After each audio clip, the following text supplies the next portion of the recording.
Hi hello friends, ಎಲ್ಲರೂ ಹೇಗಿದ್ದೀರಾ friends? ನಾನು ನಿಮ್ಮ ಆರಾಮದನ್. ಎಲ್ಲರೂ ಚೆನ್ನಾಗಿದ್ದೀರಾ ಅಂದ್ಕೊಳ್ತೇನೆ. ಮತ್ತೆ ನಿಮ್ಮ ಈ ಪ್ರಶ್ನೆಗಳ ಸುರಿಮಳೆ ನಿಜವಾಗೂ ಒಂಥರ ಖುಷಿ ಆಗ್ತಾ ಇದೆ. ಯಾಕಂದ್ರೆ ಯಾವತ್ತೂ ಒಂದು ಯಾವುದೇ ವಿಷಯ ಆಗ್ಲಿ ಆಸಕ್ತಿ ಇರಬೇಕು, ಕಲಿಯೋ ಚಟನೂ ಇರಬೇಕು. ಎಲ್ಲಾನು ನನಗ್ ಗೊತ್ತು ಅಂದ್ಕೊಳ್ಳೋದು ಅದು ಮೂರ್ಖತನ. ಯಾಕಂದ್ರೆ ಇವನ್ ನಾನೇನೇನೆ ಸುಮಾರು 20-21 ವರ್ಷದಿಂದ ರಿಯಲ್ ಎಸ್ಟೇಟ್ ಅಲ್ಲಿ ಕಲ್ತಿರೋದು. ನಿಜವಾಗೂ ಅಮ್ಮಮ್ಮ ಅಂದ್ರೆ ಒಂದು 20% ಕಲ್ತಿದ್ರೆ ದೊಡ್ಡದು ಅಂತ ತಿಳ್ಕೊಳ್ತೇನೆ. ಯಾಕಂತ ಅಂದ್ರೆ ರಿಯಲ್ ಎಸ್ಟೇಟು ಒಂಥರ ಸಮುದ್ರ ಇದ್ದಾಗೆ. ನೀವೆಷ್ಟಾದ್ರೂ ಕಲೀರಿ, ಕಲಿತಾನೆ ಇರ್ಬೋದು. ಆ ತರ ರಿಯಲ್ ಎಸ್ಟೇಟ್ ಅನ್ನೋದು. ಅದರಿಂದ ಪ್ರತಿಯೊಬ್ರು ಕೂಡ ಕಲಿಯೋದಕ್ಕೆ ಆಸಕ್ತಿ ತೋರಿಸ್ತಾ ಇದ್ದೀರಾ. ನಿಜವಾಗೂ ತುಂಬಾನೇ ಖುಷಿ ಆಗುತ್ತೆ. ಅಟ್ಲೀಸ್ಟ್ ಈ ತರ ಬೇಸಿಕ್ ಆದ್ರೂ ತಿಳ್ಕೊಂಡ್ರೆ ನಾಳೆ ನೀವು ಎಲ್ಲೇ ಹೋದ್ರೂ ಕೂಡ, ಯಾವ ಅಧಿಕಾರಿಗೆ ಆದ್ರೂ ಕೂಡ ನೀವು ಒಂದು ಕ್ವಶನ್ ಅನ್ನ ಮಾಡ್ಬೋದು. ಯಾವ ರೀತಿ ಬೇಕಾದ್ರೂ ಕೂಡ ಫೈಟ್ ಅನ್ನ ಮಾಡ್ಬೋದು. ಫ್ರೆಂಡ್ಸ್, ಇವತ್ತು ಒಂದು ತುಂಬಾನೇ ಮುಖ್ಯವಾದ ವಿಷಯ ಇದೆ. ಅದ್ರ ಬಗ್ಗೆನೆ ಮಾತಾಡೋಣ ಈ ವಿಡಿಯೋದಲ್ಲಿ. ಅದಕ್ಕೂ ಮುಂಚೆ ಇನ್ನೂ ನನ್ನ ಚಾನಲ್ ಅನ್ನ ಯಾರೆಲ್ಲ ಸಬ್ಸ್ಕ್ರೈಬ್ ಮಾಡ್ಕೊಂಡಿಲ್ಲ, ಪ್ಲೀಸ್ ಸಬ್ಸ್ಕ್ರೈಬ್ ಮಾಡ್ಕೊಳ್ಳಿ. ಹಾಗೇನೇನೆ ವಿಡಿಯೋನ ಶೇರ್ ಮಾಡೋದು ಮರಿಬೇಡಿ. ಪ್ಲೀಸ್ ನಿಮ್ಮ ಸಪೋರ್ಟು, ನಿಮ್ಮ ಅಭಿಮಾನ ಯಾವತ್ತೂ ನನ್ಗೆ ಹೀಗೆ ಇರ್ಲಿ ಅಂತ ಕೇಳ್ತಾ ಇವತ್ತು ತುಂಬಾನೇ ಒಂದು ಮುಖ್ಯವಾದ ವಿಷಯ ಇದೆ. ಅದ್ರ ಬಗ್ಗೆನೇನೆ ಮಾತಾಡೋಣ. ಫ್ರೆಂಡ್ಸ್, ಏನೂ ಇಲ್ಲ, ನಮ್ಮ ಕರ್ನಾಟಕ ಸರ್ಕಾರ ಏನು ಹೇಳಿದೆ ನಾನು, ದಿನಕ್ಕೆ ಒಂದು ಬದಲಾವಣೆ. ಯಾಕಂತಂದ್ರೆ ಇವಾಗ ನಮ್ಮ ಬೆಂಗಳೂರಲ್ಲಿ ಯಾವ್ಯಾವ ರೀತಿ ನಡೀತಾ ಇದೆ, ಏನು ಎಕ್ಸ್ಪೆಕ್ಟ್ ಮಾಡೋದಕ್ಕೆ ಆಗ್ತಾ ಇಲ್ಲ, ಆ ತರ ಎಲ್ಲಾನು ಬೆಳವಣಿಗೆಗಳಾಗ್ತಾ ಇದೆ. ಅದೇನಂತ ಅಂದ್ರೆ ಒಂದು ನಮ್ಮ BDA. ಯಾಕಂತಂದ್ರೆ ಪೆರಿಫೆರಲ್ ರಿಂಗ್ ರೋಡ್ ಆಯ್ತು. ಪೆರಿಫೆರಲ್ ರಿಂಗ್ ರೋಡ್ ಎಲ್ಲಾನು ಇವಾಗ ಅದು ಕೋರ್ಟ್ ಮೆಟ್ಲೇರಿ, ಕೋರ್ಟ್ ಅಲ್ಲಿ ಕೇಸ್ ನಡೀತಾ ಇದೆ. ಅದು ಇವಾಗ ಸ್ವಲ್ಪ ಹಳೇದ ಆಗ್ತಾ ಬಂತು. ಅದರ ಜೊತೆಗೇನೆ ಇವಾಗ ಮತ್ತೆ ಆ BDA ಪೆರಿಫೆರಲ್ 2 ಅನ್ನ ಏನ್ ಮಾಡಿದ್ರು, ಅದು ಕೂಡ ಸುಮಾರು 50,000 ಸೈಟ್ಗಳನ್ನ ಇದ್ ಮಾಡ್ಬೇಕು ಅಂತ ಹೇಳ್ಬಿಟ್ಟು, ಇವನ್ ಬನ್ನೇರ್ಘಟ್ಟ ರೋಡ್ ಆಗ್ಬೋದು, ಕನಕಪುರ ರೋಡ್ ಆಗ್ಬೋದು, ಹೊಸೂರು ರೋಡ್ ಆಗ್ಬೋದು, ಎಲ್ಲ ಕಡೆಗೂ ಕೂಡ ಅದು ಕೂಡ ನೋಟಿಸ್ ಅನ್ನ ಇಶ್ಯೂ ಮಾಡಿದ್ದಾರೆ. ಮತ್ತೆ ಇನ್ನ ಇವಾಗ ಒಂದು 4-5 ಡೇಸ್ ಇಂದ ಇನ್ನೊಂದು ವಿಷಯ ಹರಿದಾಡ್ತಾ ಇರೋದು ಅಂತಂದ್ರೆ, ಹರಿದಾಡ್ತಿರೋದು ಅಂತ ಅಲ್ಲ, ಇದು ರಿಯಲ್ ಫ್ಯಾಕ್ಟ್. ಆಲ್ರೆಡಿ ಸರ್ವೆ ಕೂಡ ಸ್ಟಾರ್ಟ್ ಆಗಿದೆ.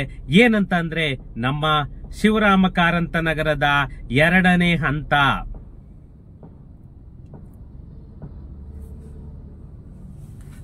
ಸುಮಾರು 3,600 ಎಕರೆಯಲ್ಲಿ ಮೊದಲನೇ ಹಂತವನ್ನ ಏನು ಮುಗಿಸಿದೆ, ಅದು ಇನ್ನೂ ಸೈಟ್ಗಳು ಕೂಡ ಹಂಚಿಕೆ ಆಗಿಲ್ಲ.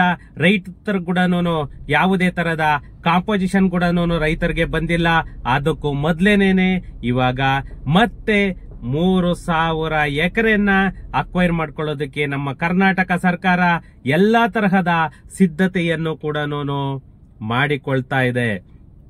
ಯಾಕಂದ್ರೆ ಇನ್ನು ಮುಂದೆ ಒಂದು ಟೈಮಿಗೆ ನೋಡಿ, ಅವತ್ತು ಏನ್ ಹೇಳಿದ್ರು ಅಂತ ಕೇಳಿ. ಯಾಕಂದ್ರೆ ಯಾವುದೇ ನಮ್ಮ ಬೆಂಗಳೂರಲ್ಲಿ ಸಣ್ಣ ಪುಟ್ಟ ಬಿಲ್ಡರ್ ಅನ್ನೋರು ಯಾರು ಇರಲ್ಲ. ಆ ತರ ಆಗೋಗುತ್ತೆ ಈ ತರ ಸರ್ಕಾರಗಳು ಬಂದರೆ.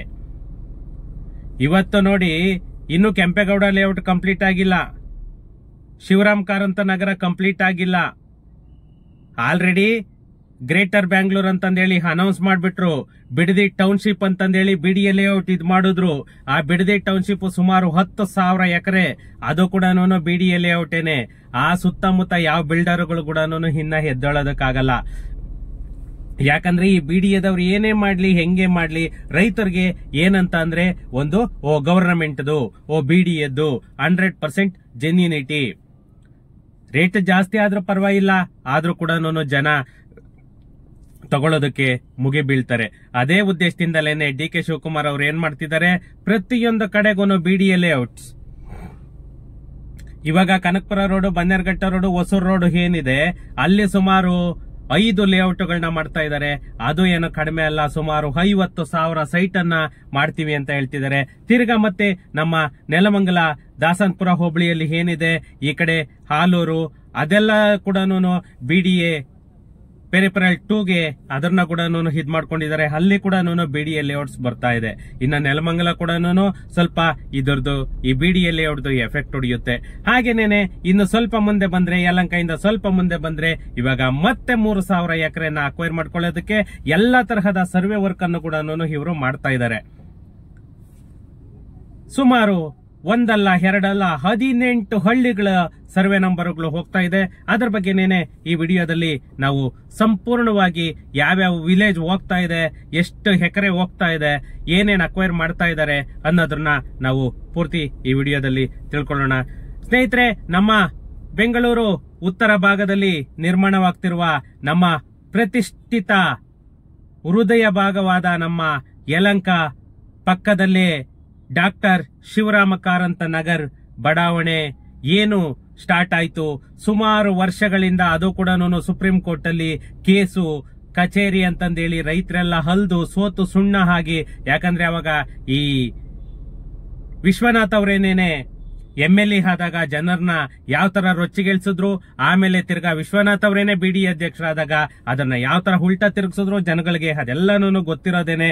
ಮತ್ತೆ ಜನಗಳಿಗೆ ಸುಪ್ರೀಂ ಕೋರ್ಟ್ ಖಡಕ್ ಆಗಿ ಒಂದು ಆದೇಶವನ್ನ ಕೊಡ್ತು, ಯಾವುದೇ ಒಂದು ಸ್ಕ್ವೇರ್ ಫೀಟ್ ಅನ್ನ ಕೂಡ ಡಿನೋಟಿಫಿಕೇಶನ್ ಮಾಡಲ್ಲ ಅಂತ ಹೇಳ್ಬಿಟ್ಟು ಆವಾಗ ಪ್ರತಿಯೊಬ್ಬರ ಜಾಗ ಕೂಡ ಅಕ್ವರೇಷನ್ ಆಯ್ತು. ಯಾವುದೇ ಡಿನೋಟಿಫಿಕೇಶನ್ ಅನ್ನೋದು ಆಗ್ಲಿಲ್ಲ. ಇವಾಗ ಅದೆಲ್ಲಾನು ಒಂದು ಹಂತಕ್ಕೆ ಡೆವಲಪ್ಮೆಂಟ್ ಆಗಿದೆ.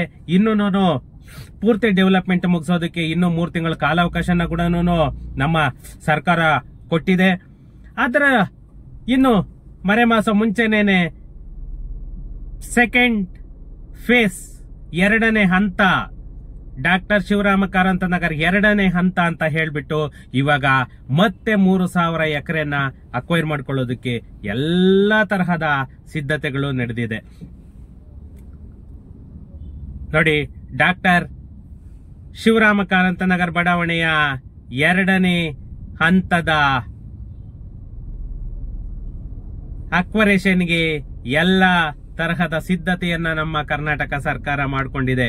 ಈ ಮೊದಲ ಹಂತದಲ್ಲಿ ಸುಮಾರು 3,546 ಎಕರೆ ಪ್ರದೇಶದಲ್ಲಿ ಸುಮಾರು 30,000 ಸೈಟ್ಗಳನ್ನ ಅಭಿವೃದ್ಧಿ ಅನ್ನೋದೊಂದು ಮಾಡಿದೆ.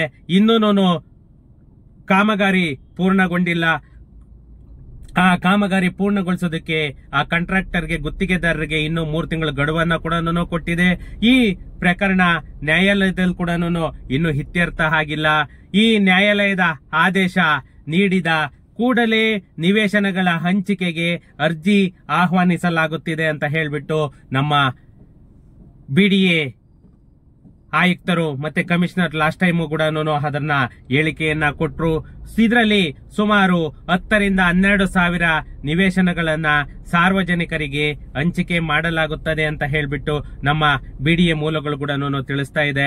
ಕಾರಂತ ಬಡಾವಣೆ ವಿಸ್ತರಣೆಗೆ ಯಲಹಂಕ ಹಾಗೂ ಬೆಂಗಳೂರು ಉತ್ತರ ತಾಲೂಕಿನಲ್ಲಿ ಸುಮಾರು 18 ವಿಲೇಜ್ 18 ಗ್ರಾಮಗಳನ್ನ ಗುರುತಿಸಲಾಗಿದ್ದು ಅಂದಾಜು ಸರಿಸುಮಾರು 3,000 ಎಕರೆ ಜಮೀನಿನ ಅಗತ್ಯವಿದೆ. ಯಾವುದಕ್ಕೆ?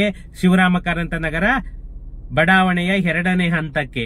ಹಾಗಾಗಿ ಈ ಗ್ರಾಮಗಳಲ್ಲಿ ಜಮೀನು ಗುರುತಿಸುವುದು, ಖಾತೆದಾರರ ಮತ್ತು ವಿಸ್ತೀರ್ಣದ ವಿವರ, ಜಮೀನಿನ ನಕ್ಷೆ, ಚೆಕ್ ಬಂದಿ, ಈ ತರ ಎಲ್ಲ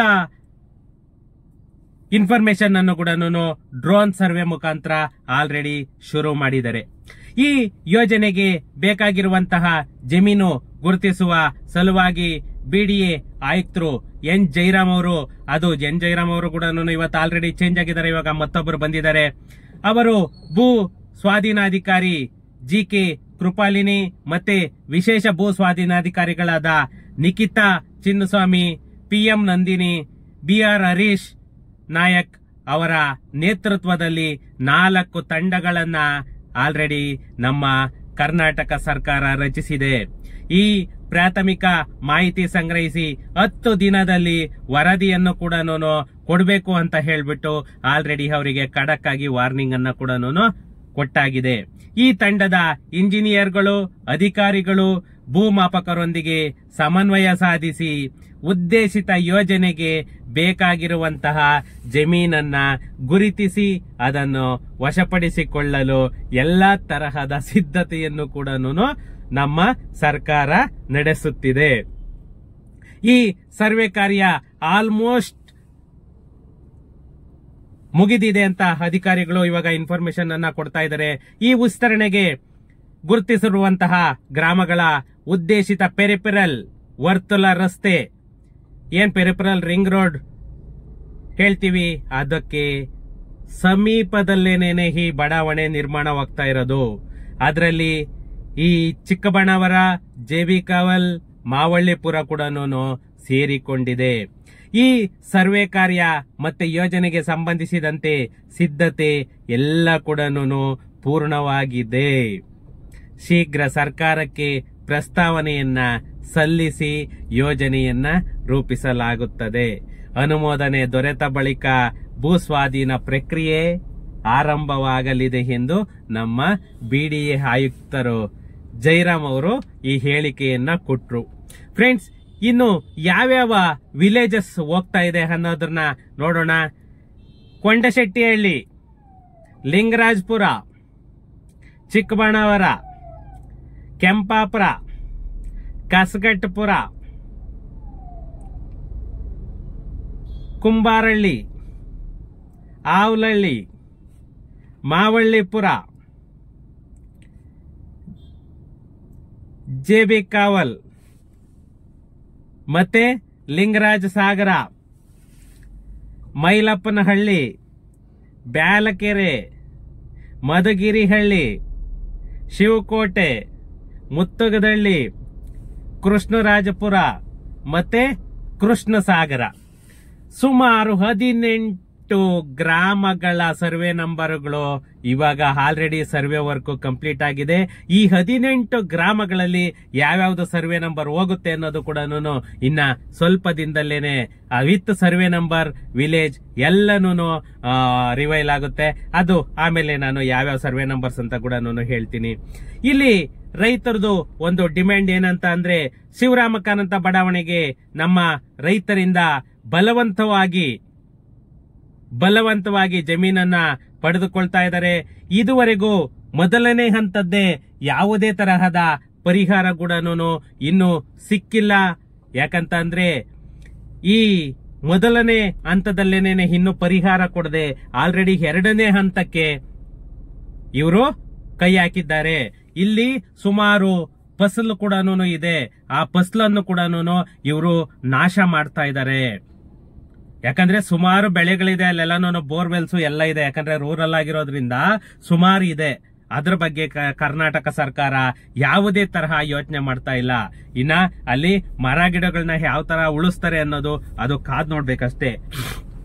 ಜಮೀನು ನೀಡಿದ ರೈತರಿಗೆ 40% ಪರಿಹಾರ ನೀಡಬೇಕೆಂದು ತೀರ್ಮಾನವಾಗಿತ್ತು. ಆದರೆ ಇದುವರೆಗೂ ಯಾವುದೇ 40% ಅಲ್ಲ, 1% ಕೂಡ ಇನ್ನು ರೈತರಿಗೆ ಕೈ ಸೇರಿಲ್ಲ. ಕೆಲವರು ಪರಿಹಾರ ಕೋರಿ ನ್ಯಾಯಾಲಯಕ್ಕೆ ಕೂಡ ಹೋಗಿದ್ದಾರೆ. ಆದ್ರೂ ಕೂಡ ಯಾವುದೇ ತರಹ ಯೂಸ್ ಆಗಿಲ್ಲ. ನ್ಯಾಯಾಲಯದ ಮೆಟ್ಟಲು ಏರಿದ್ರು ಕೂಡ ಯಾವುದೇ ತರ ಯೂಸ್ ಆಗ್ತಾ ಇಲ್ಲ. ಅದರಿಂದ ಬಡಾವಣೆ ಯಾವುದೇ ಕಾರಣಕ್ಕೂ ವಿಸ್ತರಣೆ ಮಾಡೋದಕ್ಕೆ ನಾವು ಬಿಡಲ್ಲ ಅಂತ ಹೇಳ್ಬಿಟ್ಟು ರೈತರು ವಿರೋಧಿಸ್ತಾ ಇದ್ದಾರೆ. ನಾವು ಧರಣಿ ಮಾಡೋದಕ್ಕೂ ಕೂಡ ರೆಡಿ ಅಂತ ಹೇಳ್ತಾ ಇದ್ದಾರೆ. But no use. ಯಾಕಂದ್ರೆ ಸುಪ್ರೀಂ ಕೋರ್ಟ್ ಆದೇಶನೇ ಆಗೋಗಿದೆ. ಅದರಿಂದ ಅದೆಲ್ಲ ಧರಣಿ ಏನೇ ಮಾಡಿದ್ರು ಕೂಡ ಯೂಸ್ ಆಗಲ್ಲ. ತಪ್ಪು ತಿಳ್ಕೊಬೇಡಿ ರೈತರು. ಯಾಕಂತಂದ್ರೆ ಅದೆಲ್ಲನೂ ಟೈಮು ವ್ಯರ್ಥ. ಯಾಕಂದ್ರೆ ಸುಪ್ರೀಂ ಕೋರ್ಟ್ ಎಂಟ್ರಿ ಆಗಿಲ್ಲ ಅಂತಂದ್ರೆ ನಾವೇನೇ ಧರಣಿ ಮಾಡಿದ್ರು ಕೂಡ ನಡೆಯೋದು. ಸುಪ್ರೀಂ ಕೋರ್ಟ್ ಎಂಟ್ರಿ ಇರೋದ್ರಿಂದ ಬಿಡಿಎ ಪರವಾಗಿ ಆಗುತ್ತೆ. ಮತ್ತೆ ಜಮೀನಿನ ಮಾಲೀಕರು ಹೇಳ್ತಾ ಇರೋದು ಒಂದೇನೇನೆ, ನ್ಯಾಯಯುತವಾದ ಪರಿಹಾರವನ್ನ ನೀಡಿ, ನ್ಯಾಯಯುತವಾದ ಪರಿಹಾರವನ್ನ ನೀಡಿ ನಮ್ಮ ಜಮೀನನ್ನ ನೀವು ತಗೊಳ್ಳಿ. ನಾವೇನು ಬೇಡ ಅಂತ ಹೇಳಲ್ಲ, ನಾವು ಕೊಡಲ್ಲ ಅಂತ ಹೇಳ್ತಾ ಇಲ್ಲ. ಬಟ್ ಇವತ್ತೊಂದು ಮಾರ್ಕೆಟ್ ವ್ಯಾಲ್ಯೂ ಏನಿದೆ, ಆ ಮಾರ್ಕೆಟ್ ವ್ಯಾಲ್ಯೂಗೆ ತಕ್ಕಾಗೇನೆ ನೀವು ಪರಿಹಾರವನ್ನ ಕೊಡಬೇಕು. ಯಾಕಂತಂದ್ರೆ ಇವತ್ತಿಗದು ಮುಗ್ದೋಗುತ್ತೆ, ನಾಳೆ ಇನ್ನು ಫ್ಯೂಚರ್ ಅದು ರೇಟ್ ಜಾಸ್ತಿ ಆಗೋದಲ್ವಾ. ಬಟ್ ಇವ್ರು ತಗೋಬಿಟ್ರೆ ಎಲ್ಲ ಮುಗ್ದೋಯ್ತಲ್ವಾ ಇವತ್ತಿಗೆ. ಅಲ್ಲಿಗೆ ನಮ್ ಜಮೀನು ಹೋಯ್ತು ಹಾಳಾಗಿ, ಅಷ್ಟೇನೇನೆ. ಇನ್ನ ಈ ಅಂಜನಾಪುರ, ಕೆಂಪೇಗೌಡ ಲೇಔಟ್, ಅರ್ಕಾವತಿ ಲೇಔಟ್ ಈ ಜಮೀನು ಕಳ್ಕೊಂಡವ್ರ ಕೂಡ ಇನ್ನೂ ಕೂಡ ಪರಿಹಾರ ಸಿಕ್ಕಿಲ್ಲ ಅಂತ ಹೇಳಿ ರೈತರು ಹೇಳ್ತಾ ಇದ್ದಾರೆ. ಲೆಕ್ಕ ಹಾಕಿ, ಅಂಜನಾಪುರ ಮಾಡಿ ಎಷ್ಟು ವರ್ಷ ಆಯ್ತು? ಸುಮಾರು 30 ವರ್ಷ ಆಯ್ತು. ಕೆಂಪೇಗೌಡ ಲೇಔಟ್ ಮಾಡಿ ಎಷ್ಟು ವರ್ಷ ಆಯ್ತು? ಅರ್ಕಾವತಿ ಲೇಔಟ್ ಮಾಡಿ ಎಷ್ಟು ವರ್ಷ ಆಯ್ತು? ಇನ್ನೂ ಕೂಡ ಸುಮಾರು ಜನಕ್ಕೆ ಪರಿಹಾರ ಸಿಕ್ಕಿಲ್ಲ ಅಂತ ಹೇಳ್ತಾ ಇದ್ದಾರೆ. ಈ ಬಡಾವಣೆ ವಿಸ್ತರಣೆಗೆ ಗುರುತಿಸಿರುವ ಗ್ರಾಮಗಳಲ್ಲಿ ಶೇಕಡಾವಾರು 60ರಷ್ಟು ಈಗಾಗಲೇ ಅಭಿವೃದ್ಧಿ ಆಗೋಗಿದೆ. ಅಂದ್ರೆ ಪ್ರೈವೇಟ್ ಲೇಔಟ್ಸ್ ಎಲ್ಲ ಮಾಡಿ ಸುಮಾರು 60% ಡೆವಲಪ್ ಆಗೋಗಿದೆ. ಇವಾಗ ಇವರು ನಾವು BDA ಲೇಔಟ್ ಮಾಡ್ತೀವಿ ಅಂತ ಬರ್ತಿದ್ದಾರೆ. ಯಾಕಂತಂದ್ರೆ ಖಾಲಿ ಜಾಗ ಇತ್ತು ಅಂತಂದ್ರೆ ಅವ್ರು ಏನ್ ಬೇಕಾದ್ರೂ ಮಾಡ್ಲಿ, ಅದು ನಡೆಯುತ್ತೆ. ಆದರೆ ಆಲ್ರೆಡಿ ಡೆವಲಪ್ ಆಗಿರೋದನ್ನ ಅಕ್ವೈರ್ ಮಾಡ್ಕೊಳ್ತಾ ಇರೋದು ನಿಜವಾಗೂ ಇದು ಸಮಂಜಸ ಅಲ್ಲ. ಈ ಕರ್ನಾಟಕ ಸರ್ಕಾರ ನಿಜವಾಗೂ ತುಗಲಕ್ ಸರ್ಕಾರ ಅಂತಲೇನೆ ಹೇಳ್ಬೇಕು. ಯಾಕೆ ಈ ತರ ಮಂಡು ಇದ್ರಲ್ಲಿ ಹೋಗ್ತಿದ್ದಾರೆ? ರೈತರ ಜಮೀನುಗಳನ್ನ ಹೇಳ್ತಾ ಇದ್ರು ಇವ್ರು ನಾವು ಗ್ರೀನರಿ ಕಾಪಾಡ್ತೀವಿ ಅಂತ ಯಾವ ಲೆಕ್ಕದಲ್ಲಿ ಇವರು ಗ್ರೀನರಿನ ಇದ್ ಮಾಡ್ತಾ ಇದ್ದಾರೆ? ಇಡೀ ಬೆಂಗಳೂರು ಸುತ್ತಮುತ್ತ ಒಂದೇ ಒಂದು ಮರ ಗಿಡ ಹಿಲ್ದಿರ ಮಾಡಾಕ್ಬಿಡ್ತಾರೆ ಇವರು. ಈ ತರ ಲೇಔಟ್ ಅನ್ಕೊಂಡು ಹೋಗ್ತಾ ಇದ್ರೆ ಒಂದೇ ಒಂದು ಮರ ಗಿಡನೂ ಇರಲ್ಲ, ಆ ತರ ಮಾಡಿಡ್ತಾರೆ.